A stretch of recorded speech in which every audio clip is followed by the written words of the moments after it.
Hello everybody, Sadie Baki here, and I'm here to give you top 10 interesting or popular mythical beasts.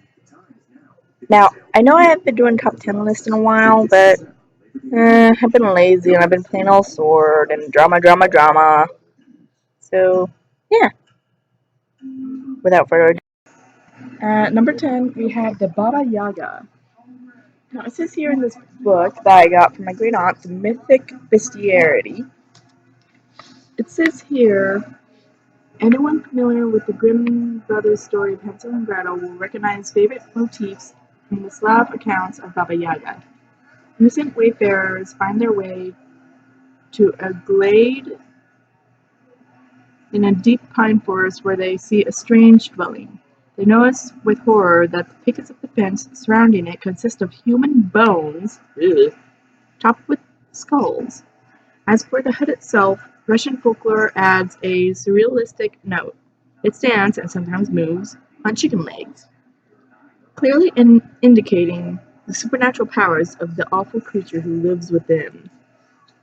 So yeah, it's mostly about this old hag that basically lives in this moving house that has chicken legs that can move. And as you can see in this picture here, she pretty much eats any children. And basically a cannibal witch. So I wouldn't want to be anywhere near this woman at all, if you know what I mean. Number 9 is the Nyx.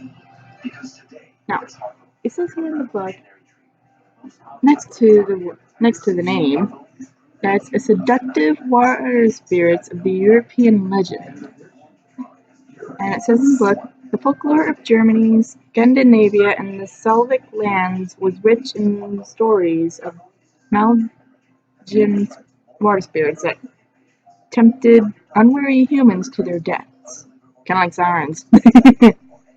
All were shapeshifters who could change their form at will, but German Nyx usually appeared as beautiful women, albeit with mermaid tails, concealed below the water surface. A less flattering tradition maintained they were really crones with green hair, skin, and teeth who used magic powers merely to create the illusion of beauty. So yeah, they're kind of like a different version of a mermaid. And as you can tell in this picture, they're kind of like nymphs, only they have a seductive side, which is kind of like a succubus, a bit in a way. Yeah, the way that it changes forms is that basically it transforms into anything that's beautiful in humans' view. And that's basically it. So yeah,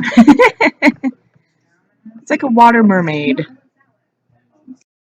Number 8 is a Strix.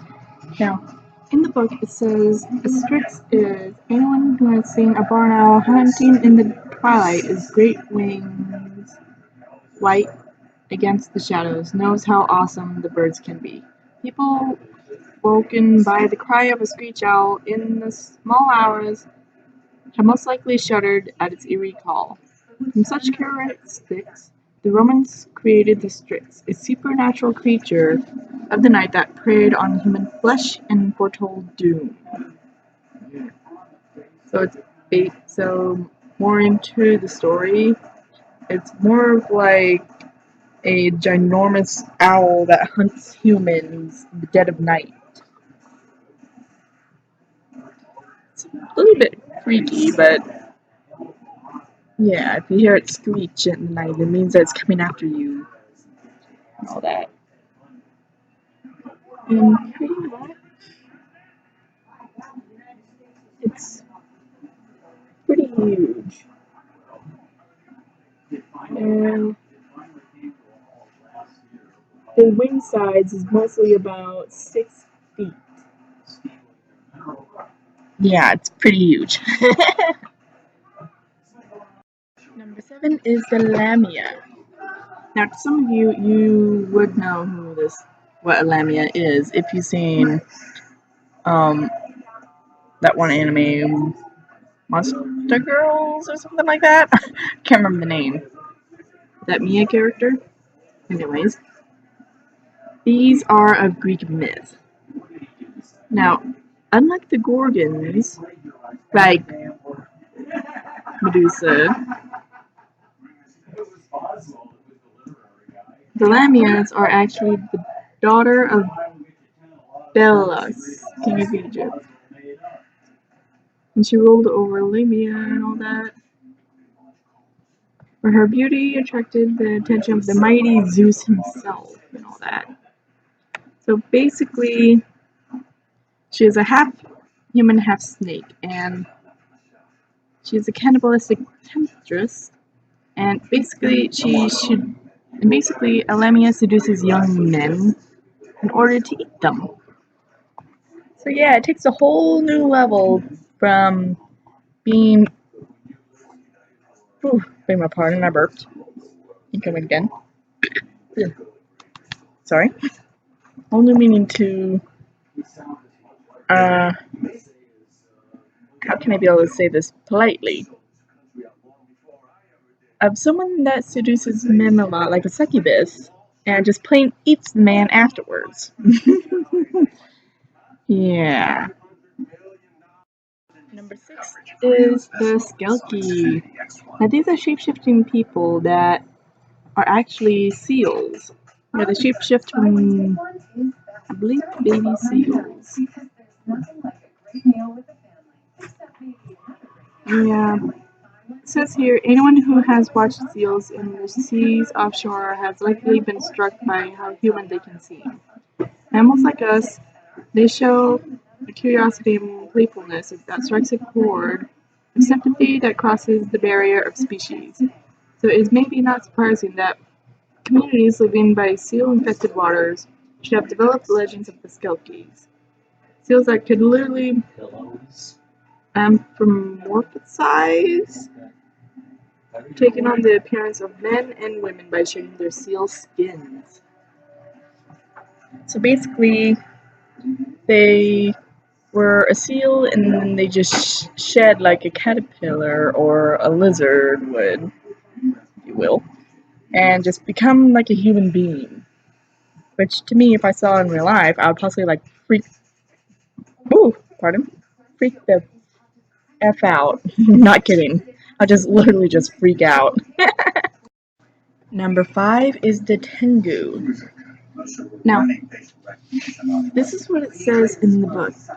Long travelers wandering in the forested mountains of Japan used to glance nervously about them at nightfall, fearing the sight of a pair of glowing eyes staring back through the foliage.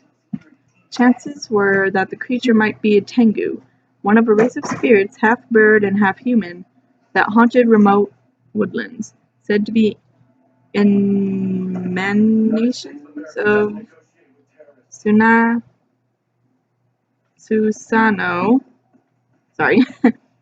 the Shinto embodiment of male aggression. Tengu were at best suspicious of strangers entering their domain and are worst lethally hostile. Yeah, I can't be able to read words anything, people. But basically, it is a very old Japanese legend that I found it. I actually thought it was pretty interesting. So, yeah. It says here on the powers that it's able to walk and fly and skilled in martial arts and swordmanship. And its habitat is wooded mountain regions of Japan. So, yeah, I thought it was actually pretty interesting when I looked at it. Number 4 is possibly one of the popular ones, the Mothman. Now, I don't really think I need the book for this because I've seen a movie about it and I've seen it in a couple of TV shows and other things. But to sum up the Mothman is basically a legend of where you see someone that's half man, half moth, as it says. And mostly, This is how Mothman is supposed to look like how people see and all that. Because this is what the Mothman is supposed to be mistaken as, some sort of owl. But this is how I like to see the Mothman. So basically, he brings destruction to wherever he goes. If you see him, be sure to know that there's going to be some sort of catastrophe going to happen afterwards. Like a bridge falling or something more disastrous. But there are going to be lives at stake for it. And number 3 is the Kraken. Now, I don't know if I should or should not go for the book, but I believe everyone should know what the Kraken is. And if you don't, then here's a little knowledge about it. This is a ocean Caribbean-based creature of the deep. It is very fearsome and is humongous. It says here for the size, according to Eric Pontoppidan. I could be able to pronounce his last name at all. In his Natural History of Norway, its back part appears to be about 1.5 miles in circumference. So it's basically a ginormous squid. Either a ginormous squid or octopus, depending on the two. It has ginormous tendrils that'll make anybody think, I've seen enough, I don't know where this is going. I'm not kidding, the thing is ginormous. And it supposedly takes ships down like there's no tomorrow. So sailors beware of the Kraken. Not really. Number 2 is the Chupacabra. Now, most of you should know what this is, but if some of you don't, then if you have a friend that knows Mexican lore, I suggest you ask them about it and just be alright with them doing a little shudder, because the Chupacabra is a freaky animal.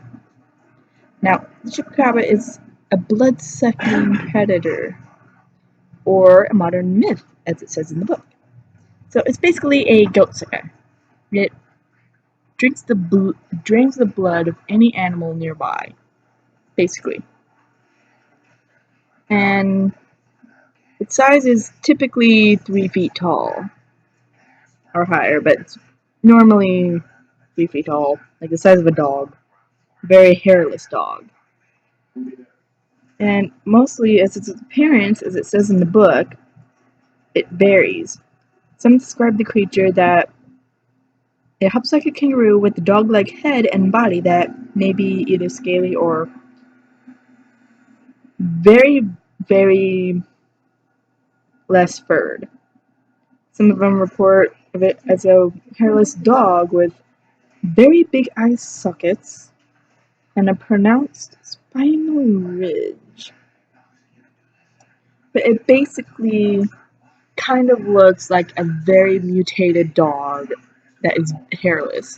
Kind of like a mixture of a sphinx and a dog, basically. A medium-sized dog. A sphinx cat and a medium-sized dog. You know what I mean. But it's basically around the Mexico or the Arizona border, as I've seen in the show Lost Tapes. And yes, I did just use that as reference. A few honorable mentions.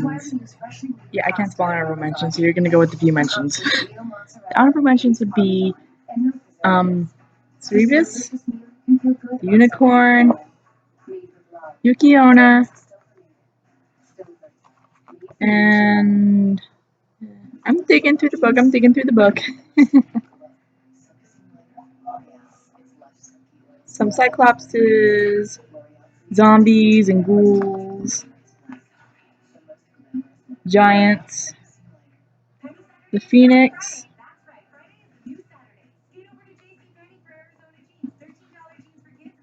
and harpies.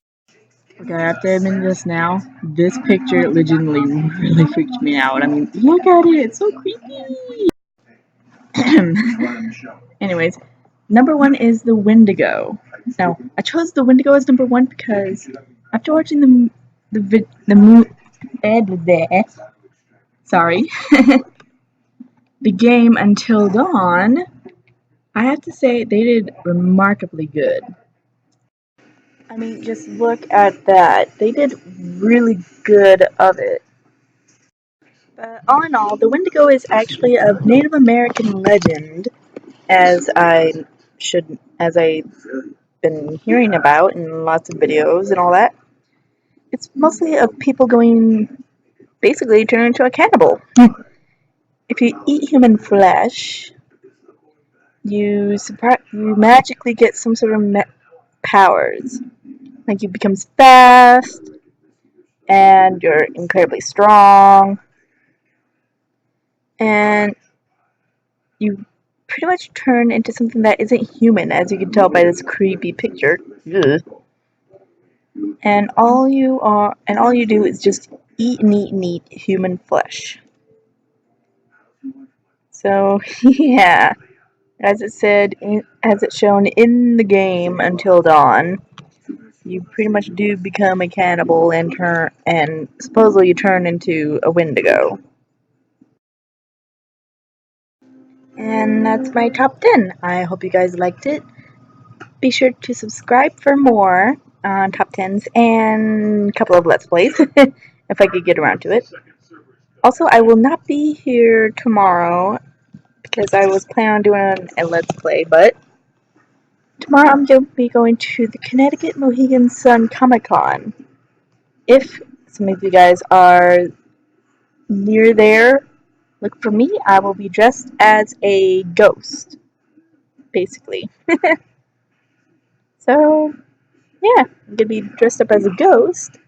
I was supposed to be a lady in white, but since I know that my white shorts will never fit over my big butt, I will not be able to be dressed up as a lady in white ghost. So I'm just going to be looking like a teenage young adult ghost. So, yeah. I hope to see you guys soon.